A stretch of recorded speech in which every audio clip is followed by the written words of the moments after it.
الحمد للہ وکفا وسلام علی عبادہ الذین اصطفیٰ اعوذ باللہ من الشیطان الرجیم بسم اللہ الرحمن الرحیم قال اللہ تعالی فی القرآن المجید والفرقان الحمید وما نرسل بالآیات الا تخویفا صدق اللہ العظیم۔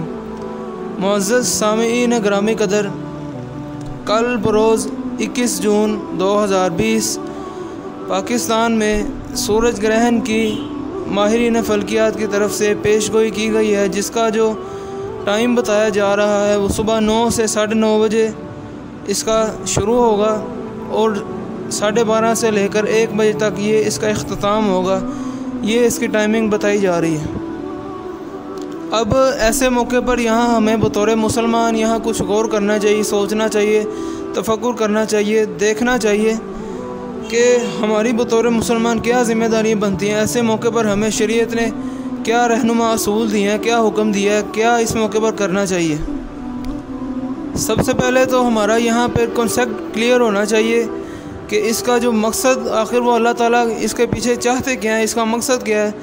قرآن کریم میں اللہ تعالیٰ نے ارشاد فرمایا، جو آیت میں نے پڑھی، وَمَا نُرْسِلُ بِالْآيَاتِ إِلَّا تَخْوِيفًا، کہ اس طرح کی جو اللہ تعالیٰ اپنی نشانیاں دکھا کر مقصد کیا ہوتا ہے، تخویفہ، کہ لوگوں کے اندر تھوڑا سا خوف پیدا کرنا اور بتانا مقصود ہوتا ہے کہ دنیا کو چلانے والا کوئی موجود ہے۔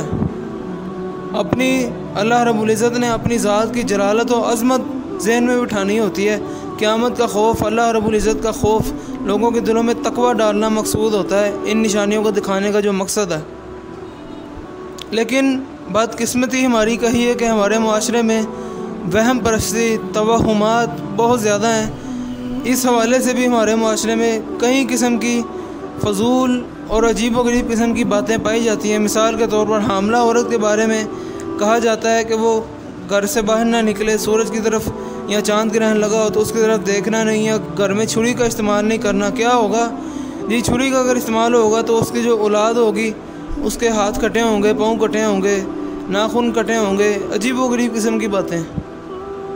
اسی طرح یہ مشہور ہے کہ جو حاملہ عورتیں ہیں یا باقی دیگر عورتیں، وہ گھر میں بیٹھنا نہیں انہوں نے۔ اب وہ بندہ پوچھے وہ اتنی دیر کریں تو کیا کریں؟ 4 سے 5 گھنٹے کا عرصہ ہے جی، وہ چلتی رہیں پھرتی رہیں۔ کیا انتہائی غیر معقول قسم کی بات ہے۔ نہ ان چیزوں کو سائنس نے آج تک تسلیم کیا ہے، سائنس بھی اس بات کو نہیں مانتی۔ اسلام کو تو فی الحال آپ سائڈ پہ رکھیں نا، سائنس بھی اس بات کو بالکل تسلیم نہیں کرتی۔ بالکل یہ عقل سے ماورا کی باتیں ہیں، ہماری بیوقوفی، جہالت کا نتیجہ ہے، اس کا کوئی اس کے پیچھے حقائق نہیں۔ اور حیرانگی کی بات ہے کہ یہ آج سے نہیں، یہ شروع سے چلا آ رہا ہے۔ سورج اور چاند گرہن کے ساتھ جو توہمات ہیں، وہم جو ہم نے اپنے ذہنوں میں پالے ہوئے ہیں، ہوا کچھ یوں کہ رسول اللہ صلی اللہ علیہ وسلم کے زمانے میں بھی جب سورج کو گرہن لگا، زندگی میں ایک ہی مرتبہ لگا ہے رسول اللہ صلی اللہ علیہ وسلم کی زندگی میں، تو وہ قدرتاً اتفاق ایسا ہوا کہ اس دن حضرت ابراہیم جو آپ صلی اللہ علیہ وسلم کے چھوٹے بیٹے تھے، چند دنوں کے تھے، چھوٹی سی عمر میں چند دنوں کے، وہ وفات پا گئے۔ جس دن ان کی وفات ہوئی اسی دن سورج کو گرہن لگ گیا۔ تو عرب میں لوگوں نے یہ مشہور کر دیا کہ کیونکہ وہ اتنی بڑی شخصیت ہے، نبی صلی اللہ علیہ وسلم کی اولاد ہیں، وہ جب فوت ہوئی ہیں اس کے غم کی وجہ سے پوری دنیا میں اندھیرا چھا گیا، یہ سورج کو گرہن لگ گیا، یہ اس کے غم کی وجہ سے سارا کچھ ہو رہا ہے۔ لیکن فوراً اس موقع پر رسول اللہ صلی اللہ علیہ وسلم نے لوگوں کے ذہنوں سے جو توہمات، وہم پرستی کو نکالا، ان کے عقیدے کی اصلاح کی، درست فرمایا۔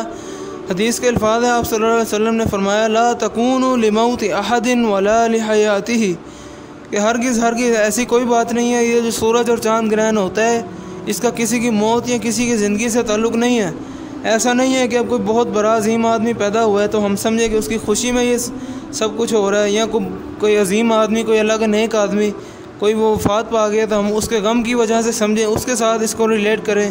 اسلام میں اس قسم کی سوچ کی گنجائش نہیں ہے۔ اس کا بنیادی مقصد وہی ہے جو اللہ نے قرآن میں ارشاد فرمایا، اللہ تخویفہ، خوف اللہ کے بندوں کے دلوں میں ڈالنا، اللہ کا مقصد یہ ہوتا ہے۔ اب دیکھیں کہ اس شریعت کی روشنی میں اس موقع پر ہمیں کیا کیا کام ہیں جو کرنے چاہیے، جو ہمارے لیے ضروری ہیں بطور مسلمان، ہمیں کیا رہنمائی دی گئی ہے۔ سب سے پہلا تو کام ہے، ایسے موقع پر رسول اللہ صلی اللہ علیہ وسلم نے فوراً کرنے والا جو کام کیا ہے وہ ہے توبہ، استغفار، دعا، اللہ تعالیٰ کا ذکر، اپنے گناہوں کی بخشش۔ اس کا حکم بھی آپ صلی اللہ علیہ وسلم نے دیا ہے، بخاری مسلم کی حدیث ہے۔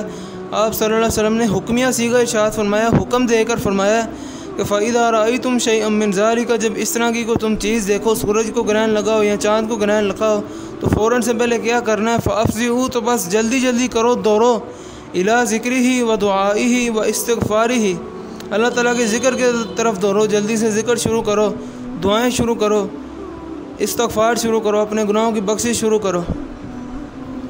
دوسرا کام بطور مسلمان رسول اللہ صلی اللہ علیہ وسلم نے امت کو حکم دیا ہے کہ اس موقع پر ہر آدمی کو کچھ نہ کچھ اپنی حسب استطاعت کے مطابق صدقہ لازمی کرنا چاہیے۔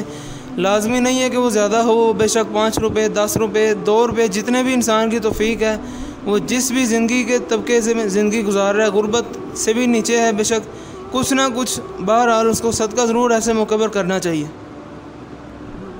اور اب تیسرا اور سب سے اہم جو کام رسول اللہ صلی اللہ علیہ وسلم نے بیان فرمایا کہ اس موقع پر ایک نماز کا اہتمام کیا جائے، جو خصوصی نماز ہے، جس کو نماز کسوف کہا جاتا ہے کاف کے ساتھ، یا پھر نماز خسوف کہا جاتا ہے خاف نقطے والا اس کے ساتھ۔ یہ دو اس کے نام ہیں، نماز کسوف یا نماز خسوف، دونوں اسی کو کہتے ہیں۔ جو سورج گرہن کے موقع پر پڑھی جائے یا جب چاند گرہن لگے، اس موقع پر جو ایک مخصوص طریقے کی نماز پڑھی جاتی ہے، اس کو نماز کسوف یا نماز خسوف کہا جاتا ہے۔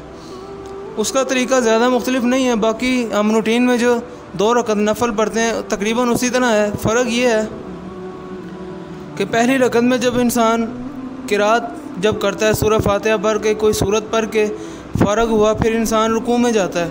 رکوع کے بعد پھر اٹھ کر یہاں یہ کرنا ہے کہ رکوع کے بعد اٹھ کر دوبارہ سے ہاتھ باندھ لینے اور پھر قیام شروع کر دینا ہے۔ اس میں سورہ فاتحہ دوبارہ پڑھ کے پھر ایک لمبا قیام ہوگا، پھر اس کے بعد رکوع ہوگا۔